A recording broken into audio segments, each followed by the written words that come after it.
Welcome back to the channel, everybody. Today we have the tmaxx. I was playing with it yesterday. It was running great.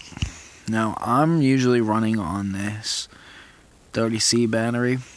A friend of mine bought a Typhon. You've seen it on the channel. It made its debut.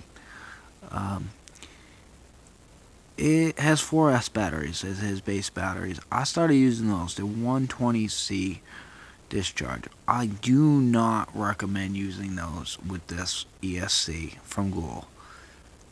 I actually burned out a splitter cable that was from Spectrum.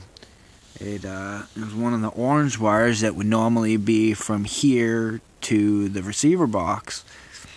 And the problem is every time I would use it, I tried it earlier with, this is a brand spanking new wire, I just bought it. And even the brand new wire, it would not pick up a signal out of here for throttle.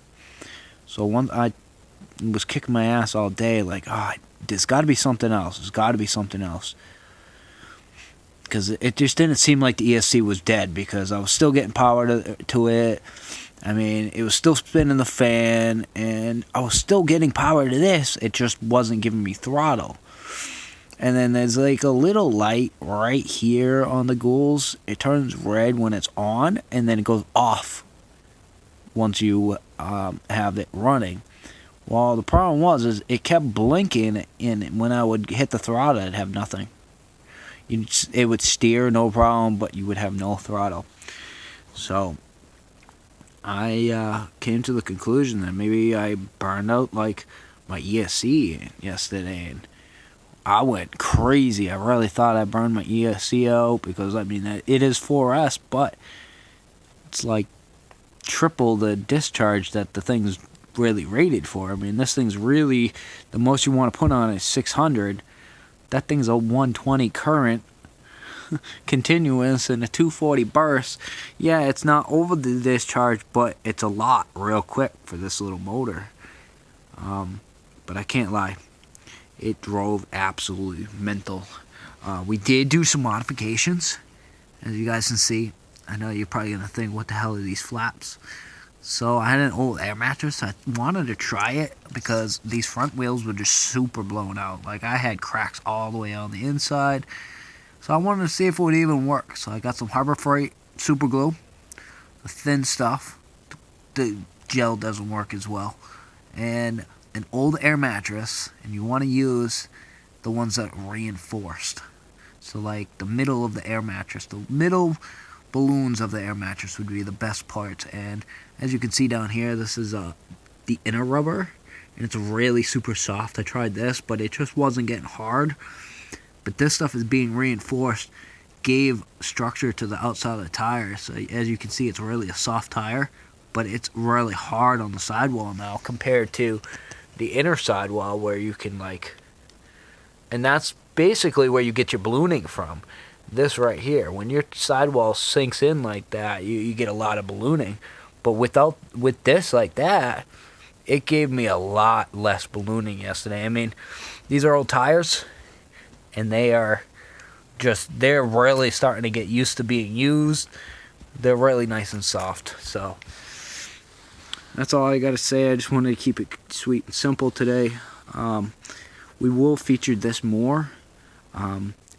I did drive my friend's Slash today with the 2.5 that originally came out of this truck, and I put it into my actual vehicle, my actual car in real life, and broke the rod that holds the shock onto the tower on the front. The screw that's basically, instead of how these are, how you have this big bolster, it has a skinny little rod of plastic. I actually snapped that right off. So that'll be back on the channel soon. It'll be getting some RPM parts. I did destroy this rear shock tower mounts, bulkhead. I really destroyed it. So as you guys can see, it kind of grenaded it. I mean, it really it didn't do anything else to the other parts. These are the straight Traxxas parts. I mean, they are over 20 years old, so it is highly possible, but I mean, I severely grenaded this thing. It came off in multiple pieces. I mean, it was horrible. But the stuff with the tires is this right here. It's like reinforced rubber. And it gives you want to put this side down towards the tire. And this side out. It's kind of got like this.